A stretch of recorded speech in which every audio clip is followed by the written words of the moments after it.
Okay. And it is 6:30, so we will get started. Good evening. Welcome to our Penn Board of Education Candidate Town Hall. My name is Carrie Elledge. I am a career educator in Norman Public Schools and the president of the Professional Educators of Norman. I will be chairing our pre-meeting for this session and telling you what to expect from this evening's event. We have invited all of the candidates who are running for Norman Public Schools Board of Education to join us this evening. We welcome Dirk O'Hara and Pixie Quigley. Each of the candidates will have 3 minutes to introduce themselves. Once we begin asking questions, all of the candidates will be asked the same question. The first candidate will have 2 minutes to respond to the question, and each candidate thereafter will have 1 minute to respond. Speaking order was predetermined by a coin flip with the candidates before this event. Candidates, we will hold up a yellow card at the 30-second mark and a red card when your time is up. At the heart of this evening's event is allowing the Norman community to ask questions of the candidates on the public education issues that concern them. This event is nonpartisan and no endorsements or candidate recommendations will come from our group following the event. We hope that when the town hall concludes, our audience will exit with a clear idea of who they will be voting for and why they will be voting for them. Before the event, the Professional Educators of Norman conducted a candidate questionnaire. Both Dirk and Pixie obliged and completed the questionnaire. The links to their responses will be posted along with the link to this event, which had been shared openly on social media in order to provide other sources of information to voters as well. To the audience, a link has been openly shared with the community for those who want to submit questions beforehand. We will be starting with those questions that were pre-submitted. If you are currently viewing this event and have not had the chance to submit your question, or if you think of a new question during the event, please submit your question using the link that's provided. We will begin. Our first candidate who will be sharing their information with us is Dirk O'Hara. Dirk, you have 3 minutes to introduce yourself. Thank you, Carrie. Good evening. My name is Dirk O'Hara. I'm excited to get to spend an hour discussing public education and how we can all improve the experience and outcomes for our children, teachers, families, support staff, and all constituents of Norman Public Schools. Public education is the future of everything. I want to thank the Professional Educators of Norman for hosting our forum tonight and Ms. Quigley for participating. I also want to congratulate Jessica Eschbach for being named Teacher of the Year for the state of Oklahoma. Yay, great job. We are very proud of you, Jessica. I arrived in Norman in the fall of 1987 as a student at OU and left in 1995 after finishing grad school. I returned in 1999 working in healthcare and married my wonderful wife, Stephanie, in 2004 when Team O'Hara began. We have 3 children. Our son, Aiden, is a 7th grader at Alcott. Stella and Smith are 5-year-old twins who will be attending Monroe in the fall. Our family mission is to make the world a better place today. I've been on the school board since 2014 and am currently the board president. It has been a challenging and extremely rewarding 6 years. Challenging from the COVID pandemic and attempting to secure proper funding with the teacher walkout. Rewarding as we developed a detailed strategic plan, updated our mission, defined the core values we exhibit, passed our largest bond in history, hired our first executive director of diversity, equity, and inclusion, changed our construction management process, used market rates for architecture fees, began comprehensive school surveys, and continued to improve safety across the district. Our biggest issue, though, is sustainable and predictable funding at adequate levels to support and deliver our mission. Just when our legislature has a budget increase and can increase our school revenue, they propose 2 different bills that would negatively affect our funding and local control. Please contact your legislature if any of the ones that you know and ask them to vote no on these bills. The first one is House Bill 2074 and Senate Bill 783. This is attempting to create open transfer for students from one district to another. The state revenue would follow them, but their local ad valorem taxes would not. Norman schools will be forced to accept students from any district under any circumstance without our local control. The next one is House Bill 2078. This is attempting to change the funding formula by limiting the attendance we can count only by saying ghost students or driving down our per student funding. This would dramatically destabilize our ability to compensate our employees and our teachers who make up over 91% of our budget. Thank you again, and I look forward to spending the next hour discussing the special interests of students and teachers with you tonight. Thank you, Dirk. Pixie, it's your turn. Hi, I'm Pixie Quigley. I'm from Norman, born and raised here. My husband Patrick and I have 3 great kids. One of them graduated from Norman High in 2013, and we've got 2 at Norman High. One's a freshman, one's a junior. So that's about 21 years as a Norman Public Schools mom. I'm so grateful that my kids have learned from the best and most dedicated teachers. Norman's not great for just its schools. The schools are great because its teachers are fantastic. In college, I worked as a reading tutor for at-risk high school students, and so I share some of that passion that teachers have for helping kids succeed and find their own passions and interests, in my case, through literature and writing. I got involved in nonprofit and volunteer work when I stayed home with my kids when they were little, the younger 2. And now that they are both in high school, I am able to do nonprofit and volunteer work full time. So if I am elected Board of Education, I can dedicate 100% of my time to it, and I really do look forward to doing what I can for teachers, even if I'm not elected.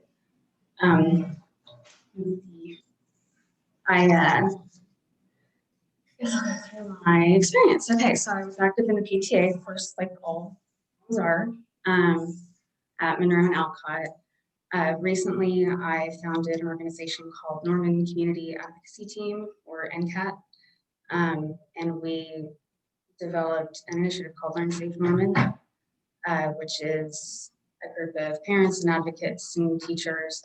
And we've helped teachers get the PPE supplies that they need and cleaning supplies and just the support that they've needed throughout the COVID pandemic and the crisis that they've all been dealing with, that we've all been dealing with. I currently work at the Spot doing volunteer project coordination, and they're owned by Bridges, but they're open to all students. I was vice president and program designer for NPS, Girl Scout troop leader, vice president of Norman Pride. I organized and operated the Sharing Tree, which was a clothing and book exchange at Alcott and Monroe. I was the community liaison for Women's Resource Center, volunteered making comfort items for kids that are served by the Mary Abbott House. And I was on the Inclusive Community Subcommittee for the city of Norman. Like I said, I am a full-time advocate, and I'm really looking forward to continuing to advocate for kids and teachers in the community. Thank you. We will now begin with questions. As a reminder, the first person who gets the question will have 2 minutes. The second person will have 1 minute to respond afterwards, and we will flip-flop. We are going to start in the same order that we did introductions. So Dirk, you'll have the first question. The first question is, what do you see as your role as a member of the school board? 2 minutes to Dirk. All right. The main roles as defined by the state are that we have financial oversight, that we approve and discuss all policies and procedures, all making sure that they are meeting the strategic plan that we've set forth. And the third one is hiring and evaluating our superintendent and making sure they're doing the job running the district as the board sees.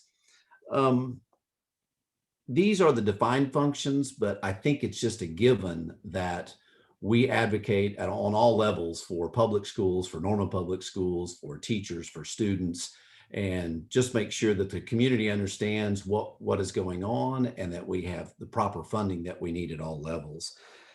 I put on my website and wanted to make sure that these are the defined roles, but how we do those roles is very important. And the Norman School Board has a unique culture that even though we are elected from certain offices or geographic boundaries around the city, that whenever we step onto the board, we make decisions for all students, not just the ones that are in our geographic area. The other thing is that all ideas are welcomed. Diversity of thought and constructive disagreement are encouraged. And with those, we come up with the best outcomes. We come up with the best decisions. The school board really does a good job of making sure that we listen to all areas and all different thoughts. The last thing that I want to say is the how we do our role is we have to be kind. We have to be flexible, and we have to compromise. And now more than ever in our society, this is the most important thing we can exhibit for our kids, for our students, and making sure that they understand that and that they can change the world to be a better place as they move forward by being kind as well. Thank you. Thank you. Pixie, when you begin answering your question, the time will start. I will ask it again, but it won't start until you start talking. What do you see as your role as a member of the school board? You have 1 minute.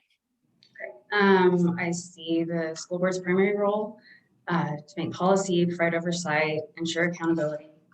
The school board members' roles to advocate for students, families, teachers, and staff so that policy decisions are representative of the needs of the community. The personal connections and partnerships that are built with parents, teachers, administration, and the community in general, I think will make me a great representative. I understand the diverse needs. I'm the boots on the ground kind of activist, and I'm really excited to act as liaison and again to advocate on behalf of the school community.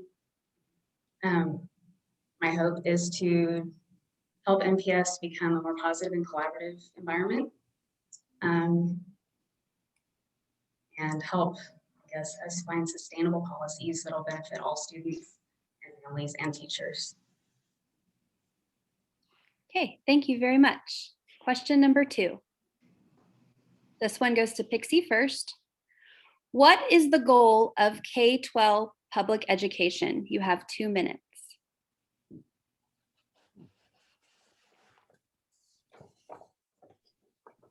Sorry, technical difficulties with my mute. Okay, so my goals and challenges for public education and for Norman Public Schools in particular, again, with advocacy, that's my main goal, is to advocate on behalf of students and families and teachers. My main goals are to work on our bullying prevention programs, our Title IX training, sex ed programs, and diversity, equity, and inclusion. We've come a long way. We've hired a DEI administrator, which is wonderful. She's a great lady, Stephanie. We need to make sure that we're putting those principles into practice. We need to make sure that everyone in the school community is trained to handle the issues that we're dealing with today, which are different than they were, a year and a half ago, because we're in the middle of a pandemic. Everybody's learning something new. We're still struggling, and it's going to continue to be that way. And on top of that, we have, social justice and everything else that affects our kids as people, not just as students. That's my main goal, is to help the kids grow and become the best people that they can be and safe. Okay, thank you. Dirk, you have 1 minute. All right, what is the goal of K-12 public education? I think Norman Public Schools has done a great job of defining that in our mission. And our mission is clear. It's to prepare and inspire all students to reach their full potential. And that sums up the goal in a whole. Now, how do we get there? How do we reach inspiring all those? It's through our teachers.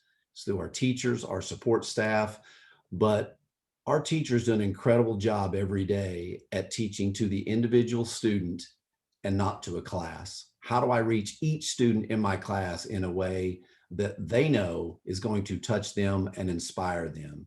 And I can think of no greater calling than what they do than to change the world and make it a better place by reaching those students. And that is exactly what the goal of the K through 12 public education is.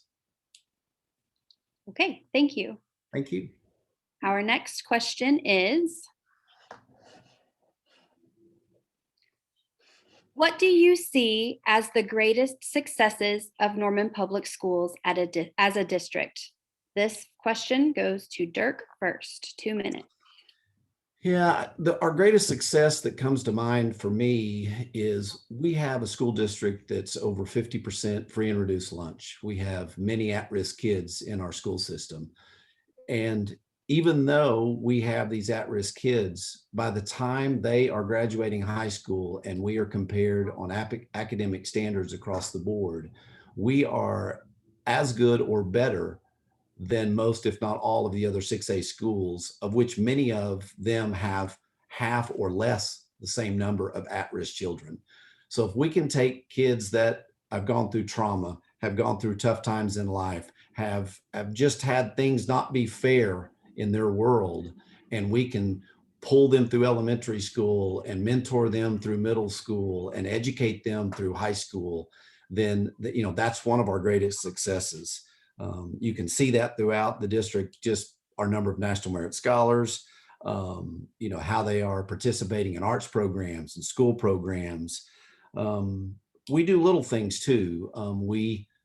We serve meals over the last year. I mean, it's a great success that there were weeks we were serving between 25 and 35,000 meals a week to students and families.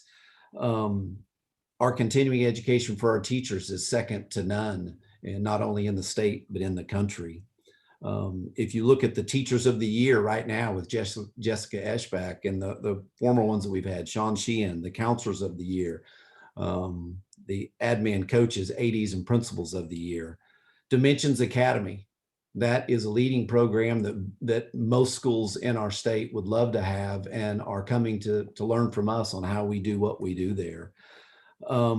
And I just think the way that we led with in-person, blended, and virtual opportunities through this crazy pandemic of giving families and students choices of how best to serve their kids.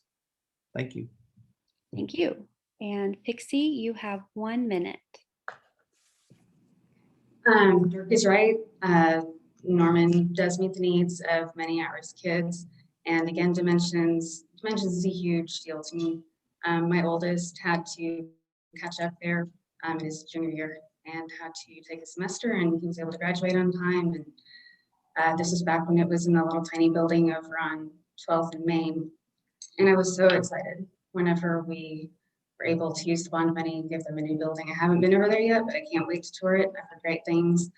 And the teachers are paying attention. They know the kids who are slipping through the cracks, and they're able to recommend, hey, you may not make it here, you do it though, and we're going to transfer you over to Dimensions so you can get caught up and we'll get you through. And I think that if the students didn't have teachers who cared and paid attention, then they probably would slip through the cracks like they do in a lot of other districts.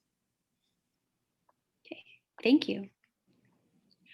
Our next question is, what do you see as the biggest challenges to Norman Public Schools currently? This question goes to Pixie first, and you have 2 minutes.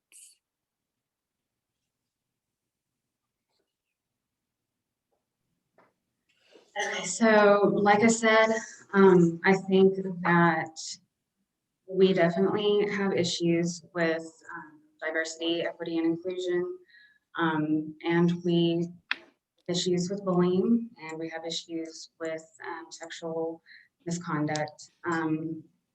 I know that academics are absolutely, that's what we're here for. That is what public schooling is about. It's really important to me that students and teachers and the community thrive as human beings first. And as long as we've got these things still happening, as long as there's still, an environment of toxic masculinity, and my daughter's being harassed at school, she's not going to learn very well because she doesn't feel comfortable being in a class with, certain other kids. Like I said, we've got Stephanie. I can't wait to see what we're doing with the DEI programming. I know that we do have some bullying prevention programming. I think maybe we need to reevaluate it and do some updates. And just, again, it goes back to advocacy. Title IX, that was the other one. I know we've got some changes going on with the Title IX training. I do feel like that needs to be expanded because I don't think all teachers and all staff are trained.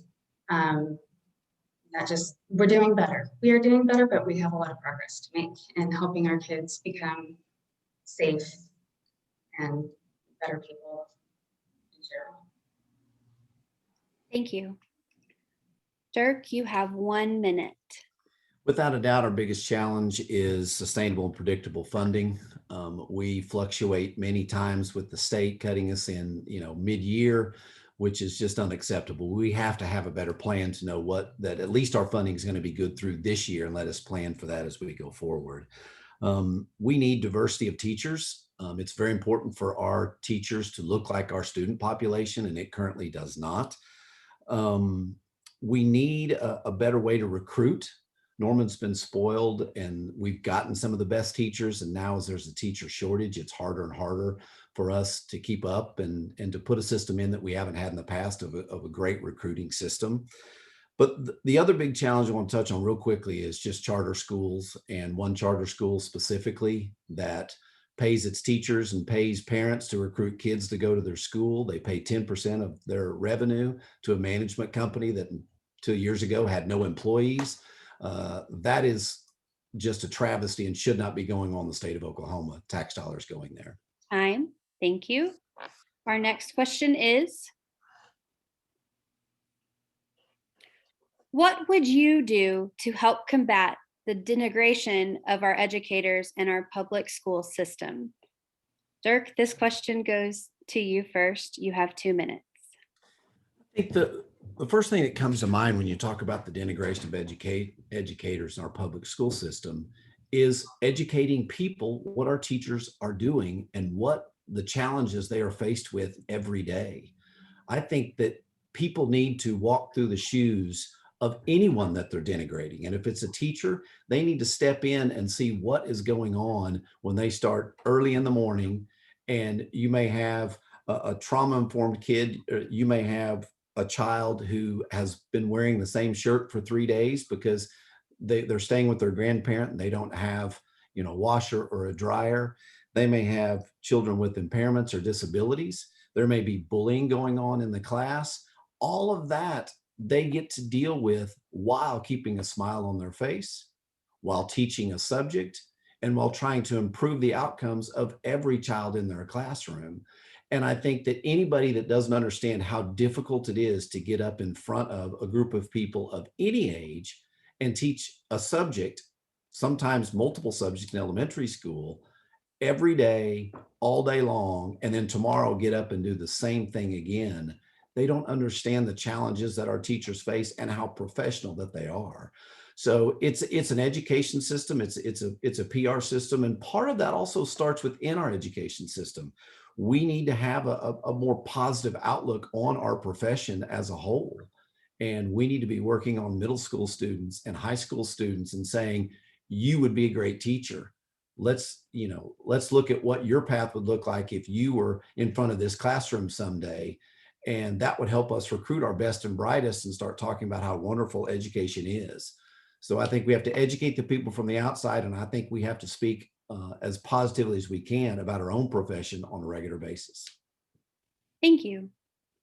Pixie, you have 1 minute. So there's this misconception that teachers are customer service providers. They're not. They are there not to please parents. They're there to teach the kids and care for the kids. I think that with everything that is on their plate already, the administrators, it's their job to do the customer service and deal with any issues that a parent may have. And the parent's not always going to be right. And it should never come back on the teacher to be responsible for dealing with that. The teachers need to feel valued. They need to feel that the district cares for them and their well-being. I know that a lot of them haven't felt that way this year. And I think we have a lot of growth to do in that area. Thank you very much. Next question. How would you promote dialogue and transparency within Norman Public Schools? Pixie, this question is to you. You have 2 minutes. Okay, so dialogue. We have to open the conversation up with the community, with the parents, the families, the kids, and the teachers. We need to have the conversations during board meetings. We see the vote happening, but we don't see the decisions being made. Where are they being made? Are they being made behind closed doors? Because they're supposed to be discussed in public and with public input. We, as a parent, I have sent numerous emails, made phone calls to both the board and the district admin. I rarely get any answers, if any at all. Transparency, move on to that for a moment. The district didn't used to leave their videos up as a Board of Education meetings, and so NCAT, the organization that I founded that I talked about before, we developed a transparency page and started recording the BOE meetings and uploading the videos. And then we would request minutes for the meetings and upload those and reports and everything that normally we would have to submit an open records request for. So we just have it all on a page for anybody to see.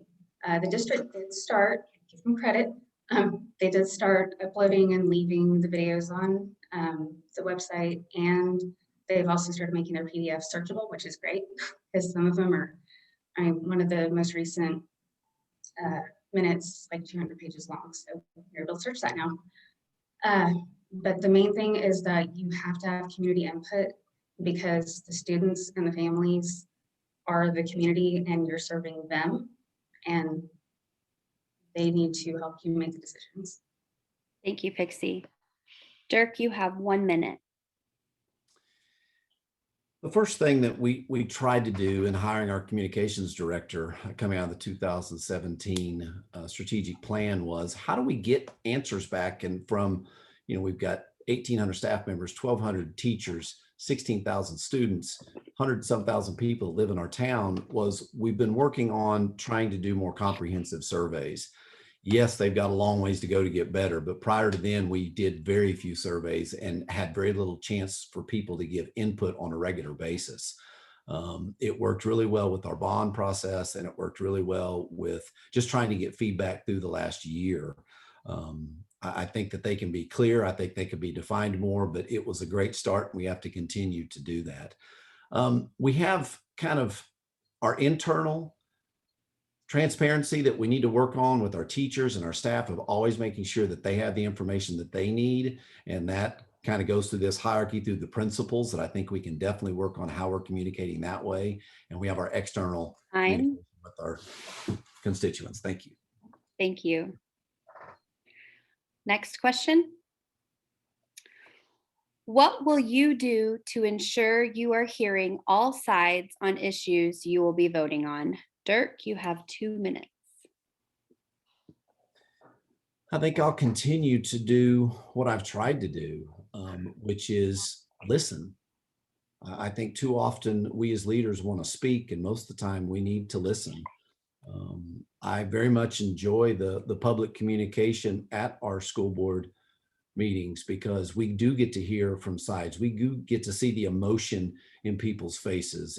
It's much better in person, but if it's on Zoom, either way, just hearing from and listening to and trying to put yourselves in the shoes of the constituents when they do have a concern. And then we also have to measure of what we are listening to and how we are going to make decisions based around that. And I think as a board member, you cannot have a special agenda. You cannot have your pet projects, because we are serving everyone across the district, all of the students, all of the families. And at times you're going to frustrate and make people angry with you, because you're going to be picking something that they don't agree with. And it doesn't mean we didn't listen. It doesn't mean that we don't care about their thoughts, but there's times we have to make decisions, whether it's drug testing, whether we're going to be out that day for school, whether it's going to be, what our choices are during a pandemic when no one's giving us a playbook on what we have to do. And I think it's read all the emails, it's talk to all the people that you know, and it's just make sure that you are getting a diversity of thought and not just listening to the people that may think like you or may have one aspect of it. If there's one thing that I've always valued, is people that think different or have a different approach than I do. And I really want to have a great discussion with them and figure that out.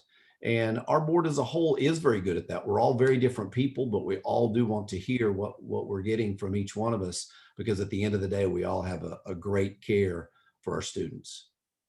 Thank you. Pixie, you have 1 minute. Dirk mentioned surveys. Surveys shouldn't be hidden in email newsletters. They should be made available by special announcement. If they go through the email, it should say, this is a survey for fill in the blank. We shouldn't just rely on electronic communication, because not everyone has access to that. They are doing a little better with sending newsletters by text, because almost everyone has a phone, but still not everybody does. Some people may not know how to access the surveys. We have to be able to reach everybody. So surveys are good, but we're still falling short. As far as getting directly to the community and hearing them, I think community town halls and Q&A sessions are really important.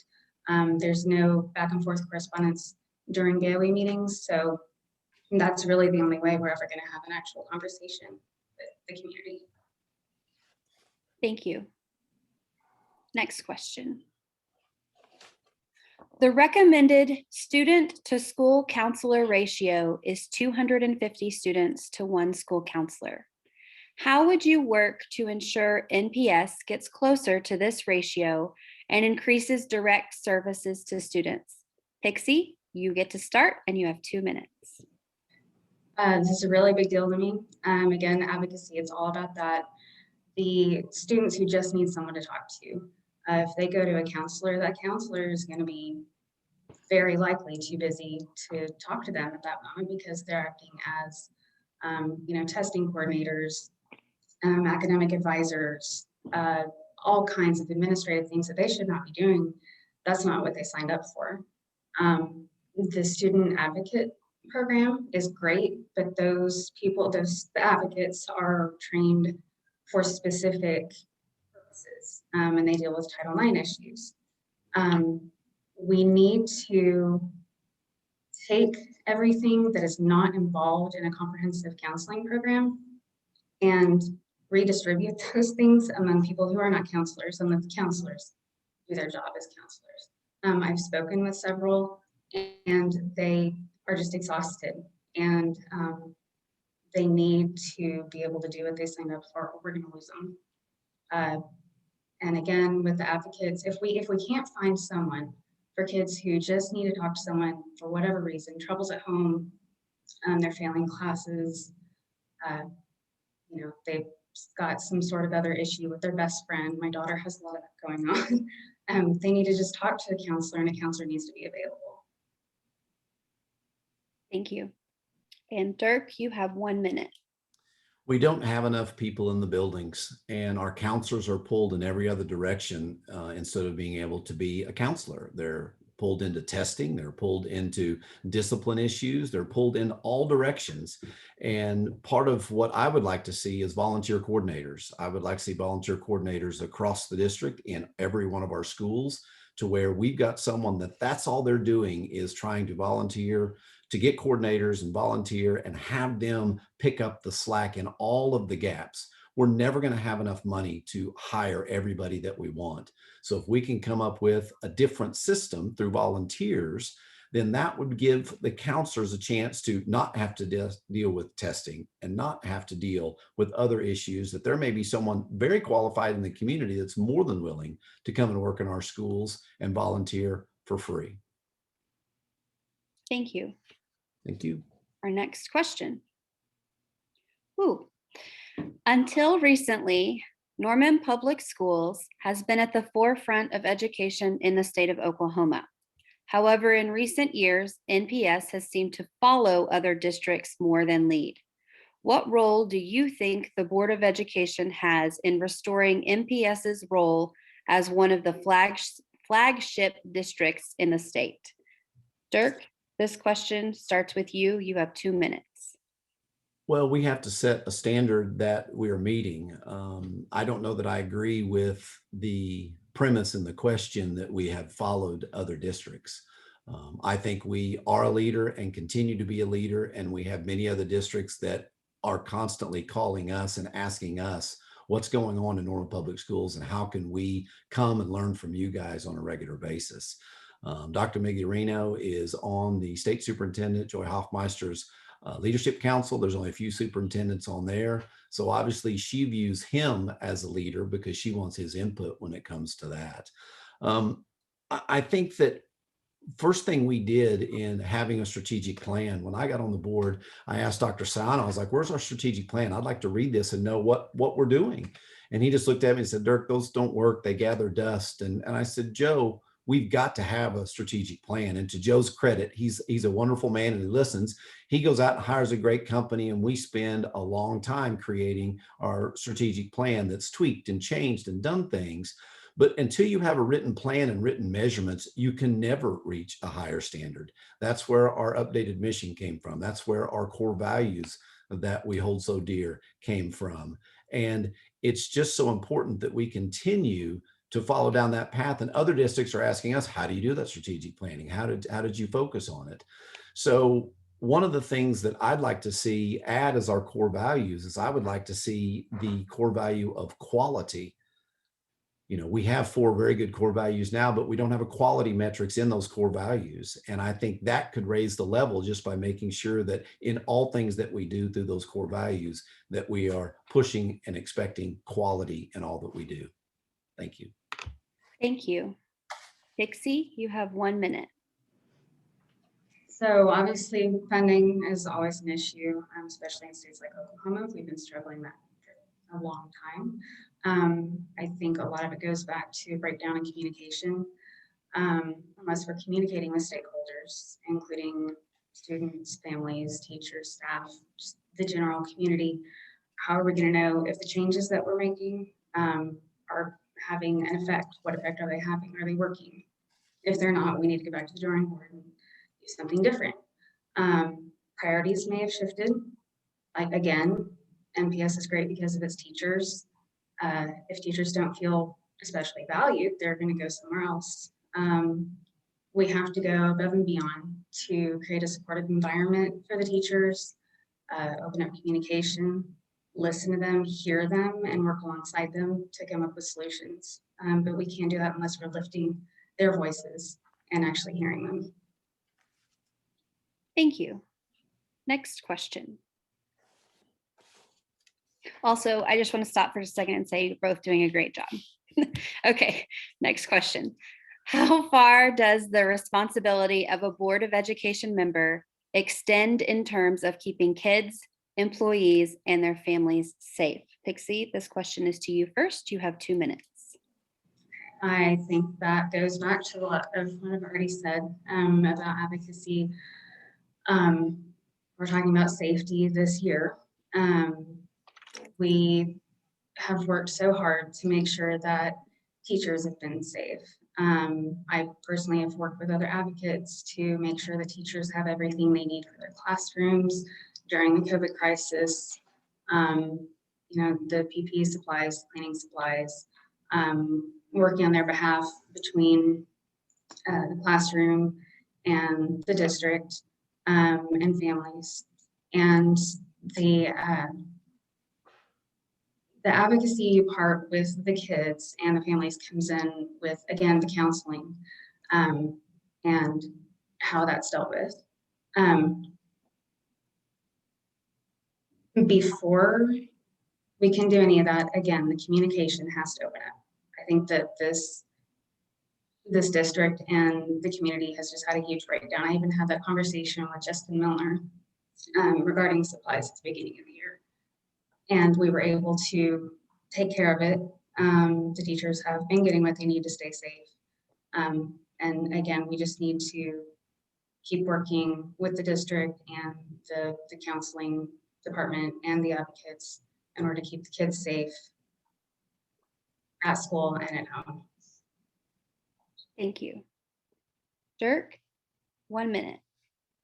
We have to go as far as it takes to keep people safe. First thing is we have safety from storms. In this current bond, we'll have safe rooms in all of the schools. We have to keep people safe from school shooters, which is our SROs. Just a presence of an officer on a campus deters and stops a school shooting incident. And then we have to balance everyone's safety when it comes to a pandemic. It's so tough because you're looking at active cases and the growing numbers, but at the same time, you're watching 53% free and reduced kids that are at risk be home all day and be subject to physical abuse, sexual abuse, drug abuse, alcohol. And so where our kids need to be, they need to be in our schools if that family needs them there and chooses so. We know that the most dangerous time for kids whose parents aren't at home are 3 to 5. 3 p.m. to 5 p.m. at night is when everything can happen to them before their parents get home, or if it's later, then when their parents get later, 5 or 6. So keeping our kids in school is very important in keeping them safe. Time. Thank you. Our next question. Ooh, let's see. When some community members overwhelmingly support actions that would endanger the health and safety of staff, how do we balance the safety of our educators with the desires of our community? You have 2 minutes and the question goes to Dirk first. I may have a simple answer. We tell them no. As we did, it's everybody had a thought and a political view, and this was just an issue because the science and the data were showing us certain specific things that we had to do. We had to wear masks. Can you imagine a surgeon coming in to operate on your loved one not wearing a mask?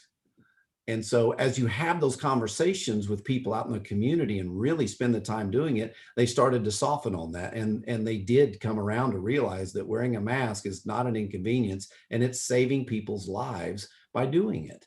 It's lowering the spread. So as we deal with any health and safety issues we've had, and remember, there was no playbook, we got very little direction. We came out with a plan, and then the State Department of Health then came out with their plan after we came out with the plan, and then the numbers creeped up again. So then we went virtual, and it was just a comedy of problems that kept changing every time our back to school task force would meet and get together. Carrie, you were a part of that. You remember all the decisions that we had to make through that committee. And so I just think that it's data, it's science, and it's practical sense of what we have to do to make sure and keep people safe. Thank you.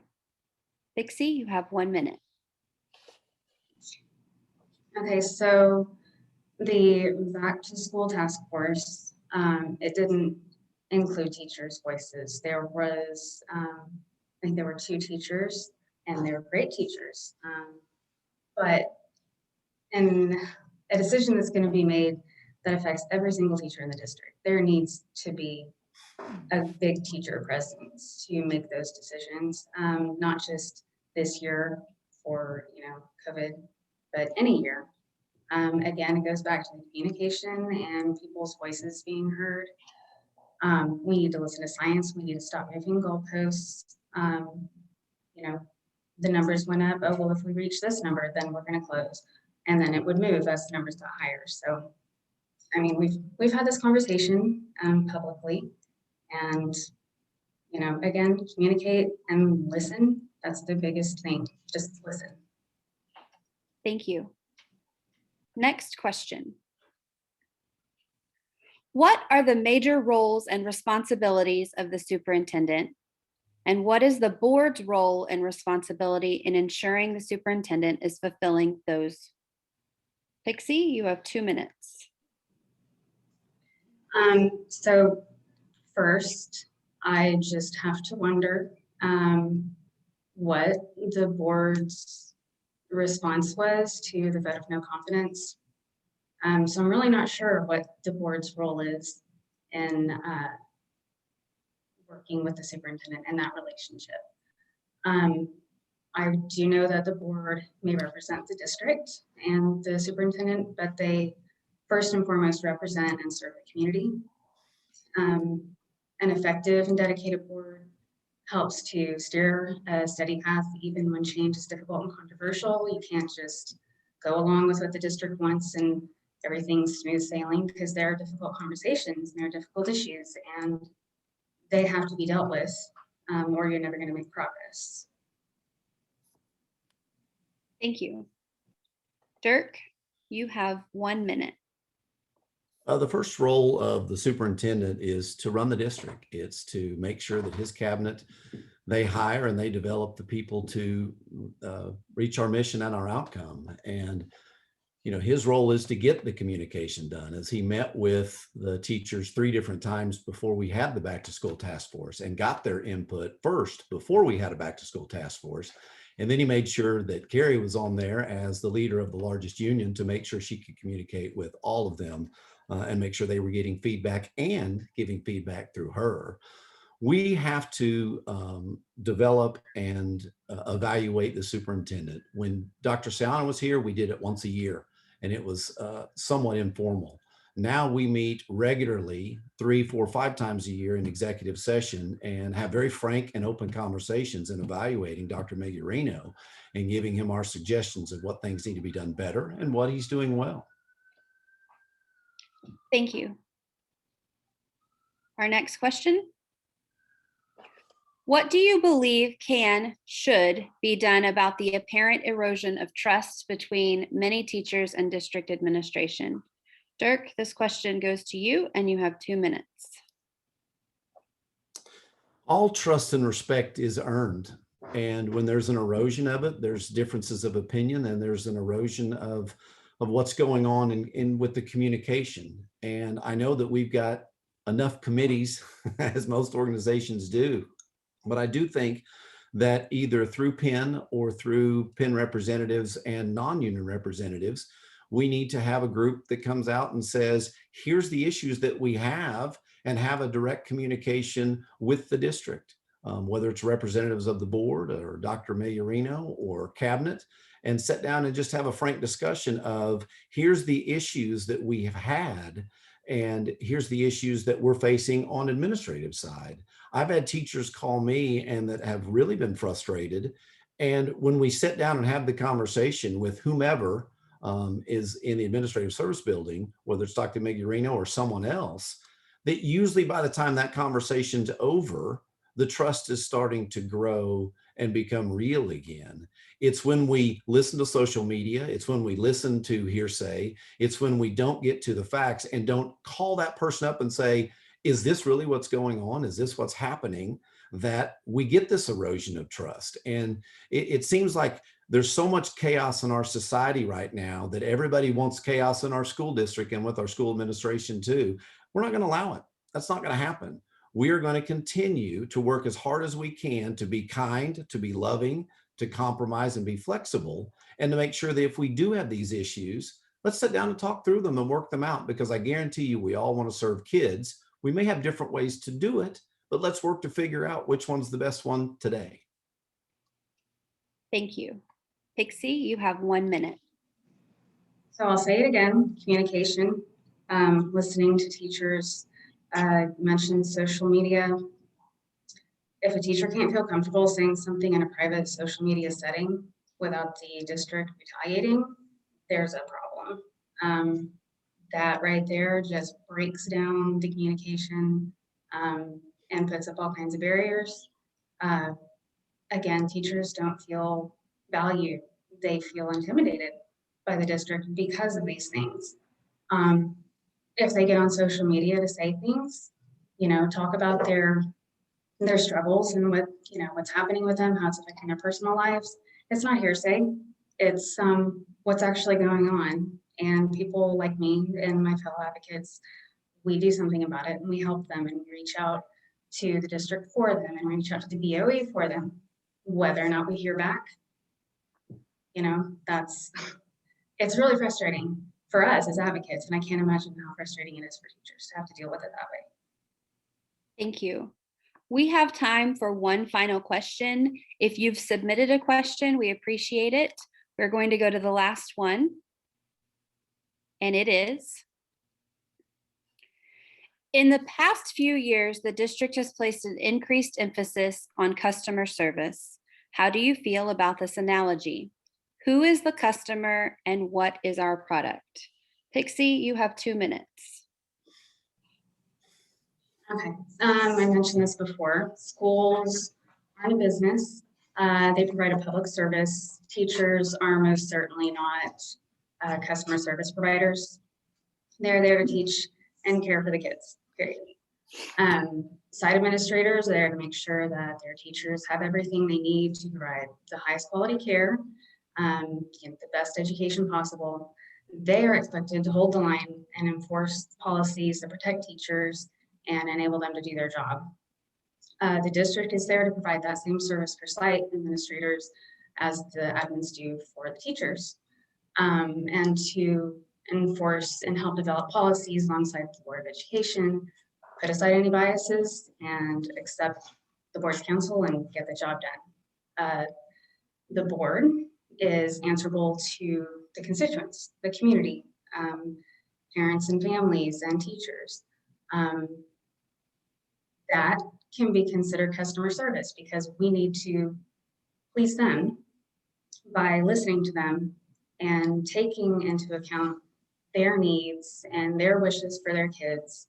And again, let the teachers do their job, because I want to make sure this is clear. I don't think that teachers should be viewed as customer service providers. Someone mentioned once, what about professionalism? There's two different things. I've met maybe a handful of teachers in my 21 years with NPS that haven't shown professionalism. But, you know, again, that's not what this is. They're teachers, not customer service reps. Thank you. Dirk, you have 1 minute.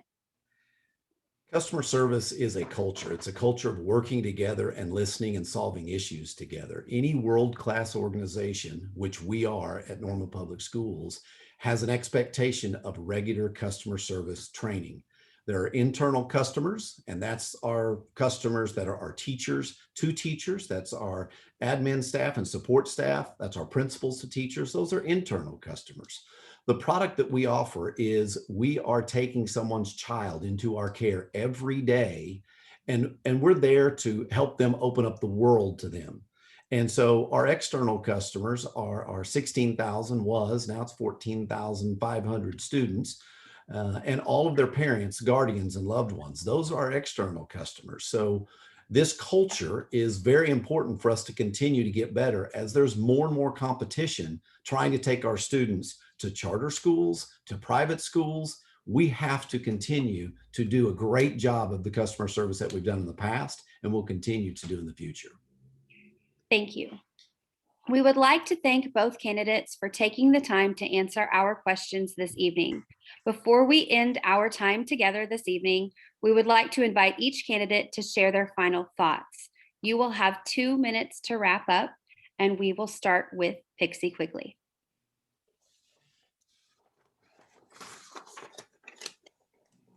So I just want to say that I am an advocate, first and foremost, always.